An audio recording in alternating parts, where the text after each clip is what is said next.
Hello and welcome to the Luv Doc podcast with hosts Waldo Wachewski and Ophelia Bruschi. So, imagine you're creeping down the hallway of your apartment in the middle of the night. Oh, that classic horror movie setup. Right. You've got like a flashlight in your hand, and you've been hearing these bizarre, rhythmic, crunching sounds coming from the bedroom in the dark. Naturally, your brain goes straight to pest control. Exactly. You are fully expecting to find a rat, chewing on the baseboards. You brace yourself for this whole exterminator nightmare. You shine the light. But instead of a rodent, you find the love of your life, your quote-unquote perfect partner, sitting there, picking the drywall off your bedroom wall and eating it. Wow. Yeah. What do you do in that exact second?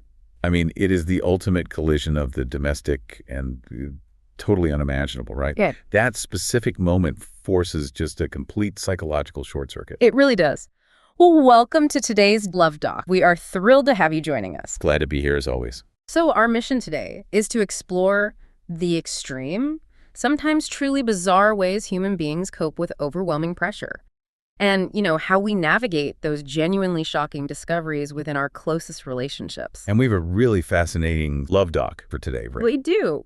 And I have to say, what starts out reading like a midnight horror movie or some surreal domestic mystery very quickly opens up into this profound study on anxiety. Empathy, too. Yeah, empathy and the hidden psychological dynamics of modern survival. Okay, let's unpack this because the setup in this letter is just fascinating. It really sets the stage. The premise might sound absurd initially to you listening, but the underlying mechanisms at play here really hold a mirror up to how any of us handle the relentless compounding pressures of modern life. Right, the absolute breaking point. Exactly. We're looking at the absolute breaking point of the human nervous system. So the writer of this letter, who stays anonymous, is a bartender, and he's been living with his girlfriend for a little under 2 years. A pretty solid amount of time. Yeah, and he paints this picture of total domestic bliss, He describes her as his forever person. He literally uses the word perfect. But the context around that perfection is crucial here. Oh, absolutely. She is under a staggering amount of pressure. She works as a nursing assistant. Which is incredibly grueling. Insanely grueling. She is pulling these massive hours, trying to pay the bills, trying to work her way up in what is notoriously a punishing field. And because of their opposite schedules, she is grinding through daytime healthcare shifts, and he is, pouring drinks late into the night. They're barely crossing paths. They are sharing a physical space, but living in entirely different time zones. Yes, passing ships in the night. And that creates a profound sense of isolation. When you combine the physical exhaustion of a 12-hour nursing shift with the emotional labor of patient care. Which is heavy. So heavy. And then you return to an empty apartment because your partner is at work. You are essentially stripping away the traditional support structures that help us decompress. And so the boyfriend starts noticing cracks in the foundation. I mean, literally and figuratively. The symptoms start showing up. Right. He hears her grinding her teeth in her sleep. She's restless, getting up constantly in the middle of the night. And then the physical evidence appears. The missing paint. Yeah, he starts noticing patches of paint just missing from their bedroom walls. The paint is gone, the plaster is exposed beneath it, and he hears those crunching noises in the dark. And he assumes rodents. Which makes total sense. I mean, you see wall damage and hear scratching, your brain immediately goes to mice or rats. The human brain is an incredibly efficient prediction machine. It encounters a strange data point like missing paint and crunching, and it immediately tries to categorize it into a familiar, understandable box. Right, because pest control is a tangible, everyday problem. Exactly. We understand how to solve it. You call an exterminator. But you can't call an exterminator for this. So the boyfriend gets off his bartending shift early one night. He comes home, walks into the bedroom, and makes that discovery we talked about at the top of the show. The flashlight moment. The flashlight moment. His perfect girlfriend is eating the drywall, all those noises in the night. It was her. Right. And here is the detail that absolutely stopped me in my tracks. Oh, I know what you're going to say. According to his letter, after he caught her doing this, they didn't really address it. No. They just went to bed. It is the sheer paralysis of cognitive dissonance. I mean, how do you pull the duvet up and go to sleep after discovering your soulmate is snacking on the bedroom architecture? You're in shock. You don't just say, well, we'll put a pin in this and close your eyes. I push back on his reaction so hard. Well, consider the psychological collapse happening in that room. You, as the listener, really have to ask yourself, what happens when your reality shatters that violently?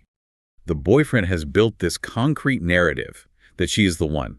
They are building a life together. Confronting the fact that she is literally consuming building materials fundamentally destroys his idealization of her in that split second. It breaks the perfect narrative. Exactly. His brain literally cannot process the data, so it defaults to the safest immediate action, which is avoidance. He just shuts down. And his conflicting priorities in the letter highlight that shutdown so well, honestly, because he writes that he's deeply concerned about her health, obviously, and he's hurt that she felt she couldn't talk to him about whatever stress is causing this. Sure.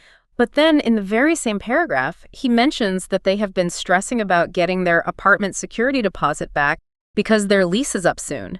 The security deposit. It feels like such a hilariously mundane thing to focus on when your partner is eating the actual walls of the room you're sleeping in. It is, but that mundane focus is a well-documented survival mechanism. Wait, really? Oh, absolutely. Under extreme shock, the human mind latches onto the practical and the tangible to avoid drowning in the abstract. Okay, that makes sense. A lost security deposit is a simple financial equation. He understands money. He understands leases. Right. But deep-seated, wall-eating psychological distress, that is terrifying. It's ambiguous, and he has zero tools to fix it.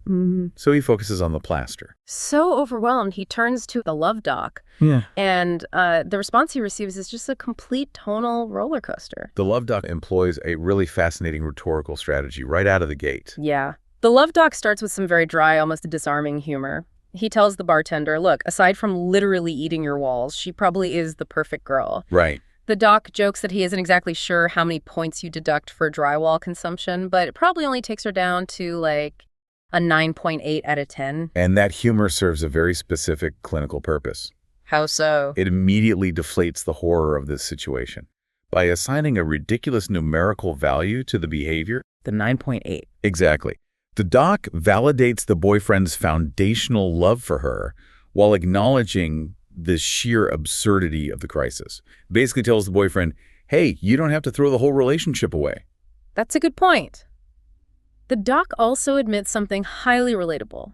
He thought the phrase eating our walls was going to be a trendy new metaphor. Like slang. Yeah, he assumed it was slang, like saying someone is coming out of her skin or her head is about to explode from stress.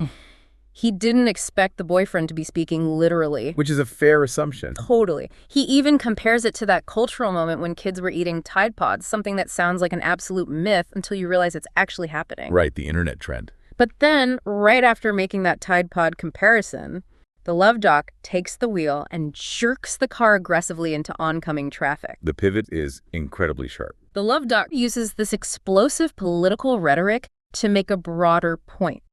So, right after mentioning the Tide Pods, the Luv Doc launches into this wild tangent. The Luv Doc states that seeing things like the Tide Pod trend makes you decide that American tax dollars would be much better spent educating American school kids rather than bombing Iranian ones. Which is a sudden, severe escalation of the stakes of the conversation. To say the least. And he keeps going. He directly addresses Governor Roomba, stating clearly that he isn't talking about school vouchers for rich kids. The doc then writes that if rich people want to finance teaching children that Jesus hated foreigners and libtards, they can go ahead and finance it themselves. A lot to unpack there. Right. And then, as abruptly as the tangent started, the doc snaps right back to the boyfriend's domestic drywall problem. The rhetorical whiplash is entirely intentional. But I have to push back on the Luv Doc's structural choice here. Why does the Luv Doc veer into an aggressive, highly charged rant about foreign policy, school vouchers, and religious hypocrisy when he's being asked about a woman eating a bedroom wall? It seems disconnected. It feels like asking someone for directions to the grocery store and getting a screaming lecture on the gold standard. It feels completely disconnected from the girlfriend's immediate psychological plight. Are you currently unclothed? Yeesh, that's only cool at certain resorts on the French Riviera, Hippie Hollow, and your backyard. But only if you have one of those slowly rotting wooden privacy fences your creepy neighbor likes to leer over while he's watering his rosebush. Otherwise, if you want to win friends and influence enemies, you need to get outfitted in some sick merch from the Luv Doc shop at thepleasurecraft.com. Are you a hard fit? We got you, boo. Plus, there are a variety of styles and colors that can accommodate any levels of uncoolness, even yours. So make a sensible fashion decision and hightail it to the Luv Doc shop at thepleasurecraft.com. Your body is counting on you. On the surface, I agree. It reads as a disjointed non sequitur.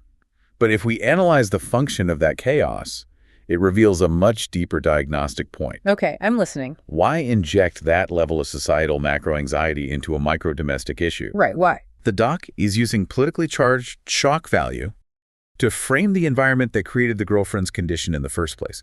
Look at her life. She is a nursing assistant.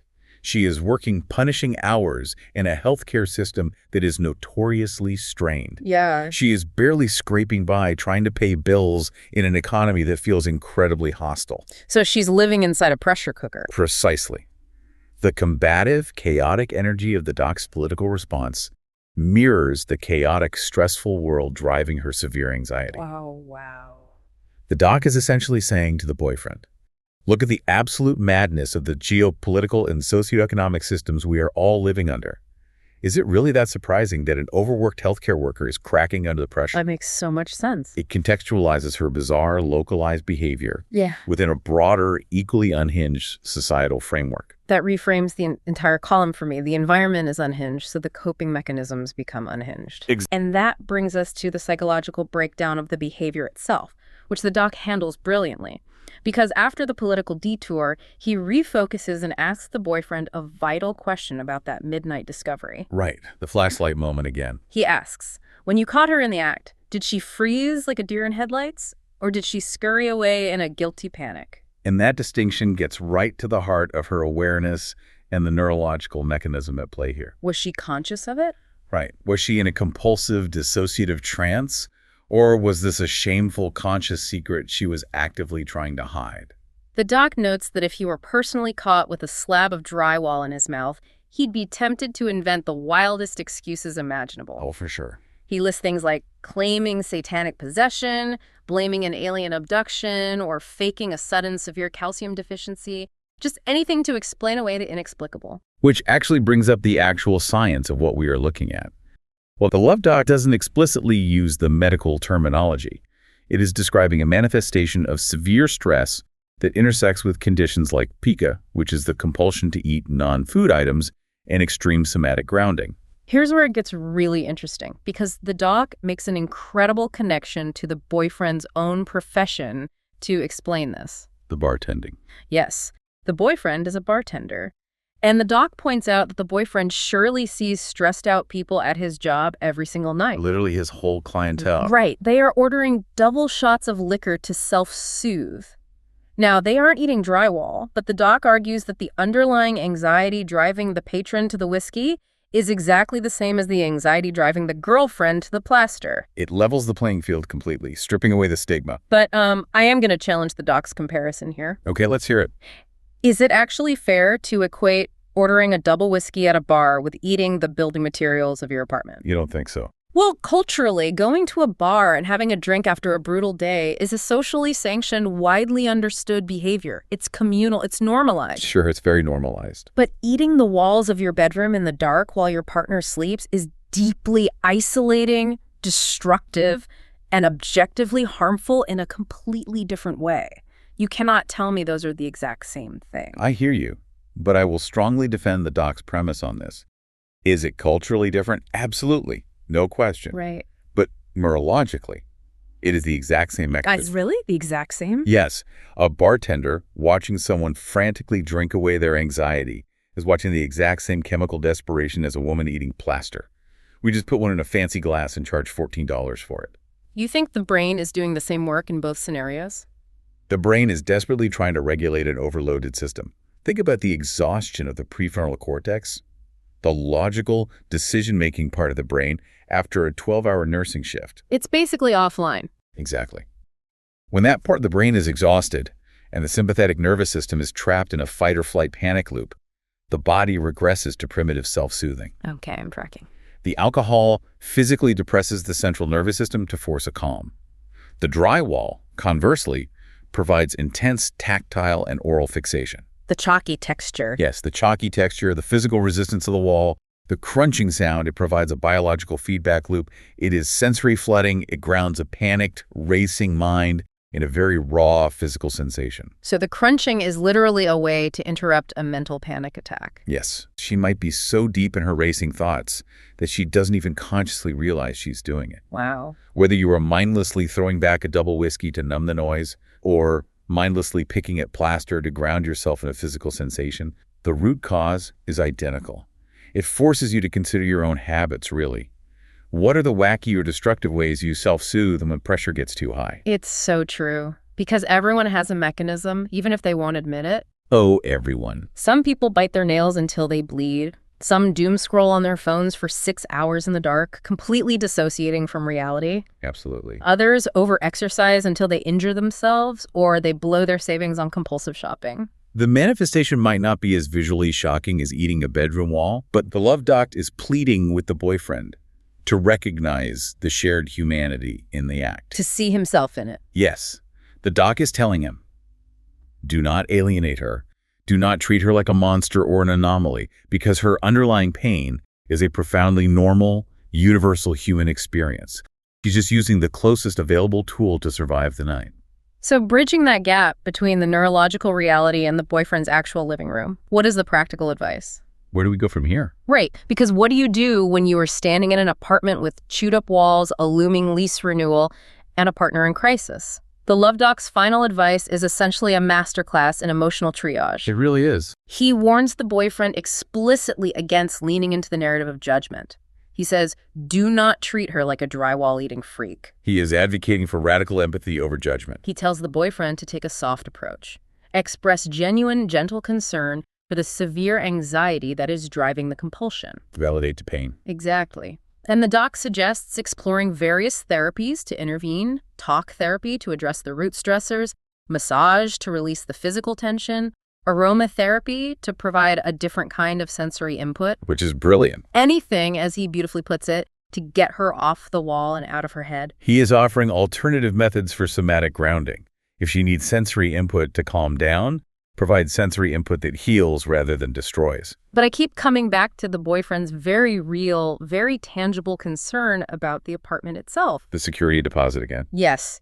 It is wonderful to say, let's get you some talk therapy and aromatherapy, but there are literally holes in the physical structure of their home. You can't ignore the holes. It feels like trying to put out a blazing fire in your living room while obsessively stressing about the water damage the fire hose is going to cause. Like, how do you practically balance massive real-world stressors like losing a security deposit you desperately need to survive with the deep emotional patience required to help your partner heal? If we connect this to the bigger picture, the Luv Doc actually provides the definitive sequence of operations for exactly this dilemma. It does. Yes. The Luv Doc closes the column with a profoundly wise directive. He acknowledges the reality of the apartment. He tells the boyfriend, yes, eventually you are going to want to invest in some spackle and a bucket of paint. Sure. But first, repair your girlfriend's peace of mind. First, repair her peace of mind. Wow. So the physical damage waits until the psychological damage is addressed. It is the ultimate lesson of this entire text. When we are confronting a loved one who is deep in a crisis, it is remarkably easy to get fixated on the collateral damage they are causing. Because it's right in front of us. Exactly. The symptoms of severe anxiety are messy. They are highly disruptive. They cost money, they ruin plans, they ruin the walls. But true functional empathy requires us to look past that messy, destructive symptom and focus the entirety of our energy on the underlying pain. And that's powerful. You simply cannot fix the wall if the person living inside that room is still breaking down. The wall is just plaster and paint. The mind is the actual foundation of the home. That is just a staggering shift in perspective. We started this Luv Doc looking at a midnight horror movie scenario, a guy finding his partner eating the house. Very literal. We navigated through a bizarre, intensely political tangent that initially made no sense, but actually served to highlight the crushing macroeconomic pressures on everyday people. Which was a wild ride. It really was. And we finally landed on this deeply empathetic, clinically sound lesson about the extremes of human coping mechanisms and the vital necessity of extending grace in our closest relationships. It reinforces the reality that perfection in a partner is a complete illusion. But choosing compassion, especially when the behavior is at its most incomprehensible, is a deliberate choice we have to make. As we wrap up today's Luv Doc, this remarkable piece of advice, We want to leave you, the listener, with a final thought to mull over. Something to take with you. We've spent this time dissecting the extreme, sometimes unbelievable lengths the human nervous system will go to when it's pushed to the absolute brink. We've seen how severe, unrelenting stress can cause a dedicated, hardworking, deeply loved partner to literally consume the architecture of their own home while everyone else sleeps. It's intense. It is, and it makes you wonder about the people around you. Yeah, what invisible drywall are you or the people you love the most quietly chewing on to cope with the weight of life when no one else is looking? A difficult but necessary question to sit with. Well, thank you so much for joining us as we explored this wild, winding path today. We absolutely loved the Luv Doc. It's always a pleasure. Until next time, take care of yourselves, check in on the people you love, and maybe double-check your security deposit. Thank you for listening to the Luv Doc podcast. To read the column that spawned this podcast, go to austinchronicle.com/columns/the Luv Doc. There are probably worse things to do with your time, right?